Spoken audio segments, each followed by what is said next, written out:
Are happening fast in this year's election, but could some of them impact voters in our state? Political specialist Shaun talks to our experts about blue books and ballots in this week's Reality Check. In 1 week, we have seen 2 election-related lawsuits filed. The first over changes some lawmakers made to Colorado's Blue Book. The second over changes the U.S. Postal Service has made that could impact the delivery of mail ballots. Let's get straight to our analysts for what this means to us. Democrat Mike Dino, Republican Dick Wadhams. So let's start with the Postal Service lawsuit. Dick, is this lawsuit political? Well, we shouldn't even have this issue about the Postal Service. And I must say, it was one of those times where President Trump said some things he shouldn't have, which made it an issue. Now, having said that, Democrats have demagogued this issue very effectively for several weeks now. And Attorney General Weiser has proven to be a very partisan Attorney General. And I think this is all about partisan politics, this lawsuit.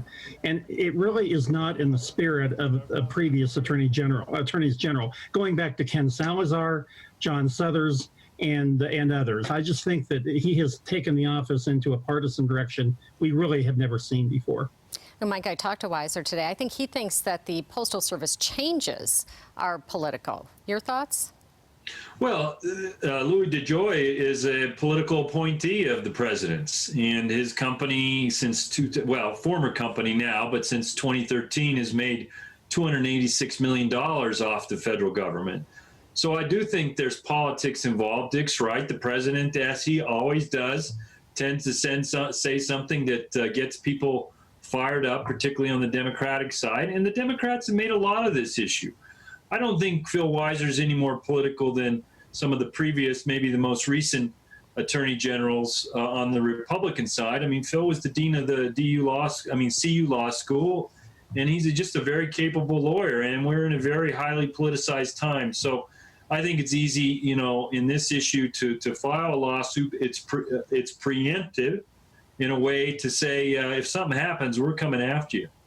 Well, we are indeed in a very politicized time. I think we all can agree with that. The other lawsuit brought by a group that is trying to stop the printing of Colorado's Blue Book, which serves as a nonpartisan guide for voters. The group claims some lawmakers rewrote the pro and con arguments for one ballot measure to ensure its passage. Amendment B would repeal the Gallagher Amendment, which is a complex formula that determines property tax rates in Colorado. Mike, this lawsuit isn't partisan in nature. You got Democrats on both sides. So does it have any merit to it? Well, it's personal in nature. Dennis Gallagher, who has represented me for almost 40 years when he was in elective office, having been our last auditor in Denver, is behind the lawsuit. And he likes having his name on it. He does feel strongly for what it stands for. But I do think it was a bipartisan effort to put the language in the Blue Book. There was a Democrat and a Republican that agreed to it. And I think it is necessary to take a look at this. As has been said over time, Colorado has got a hodgepodge of financial entanglements in the way we have to manage our state budget. And taking the Gallagher Amendment out by vote would be a good first step in my view. Dick, do voters read the Blue Book, you think? And given this controversy, can they rely on it?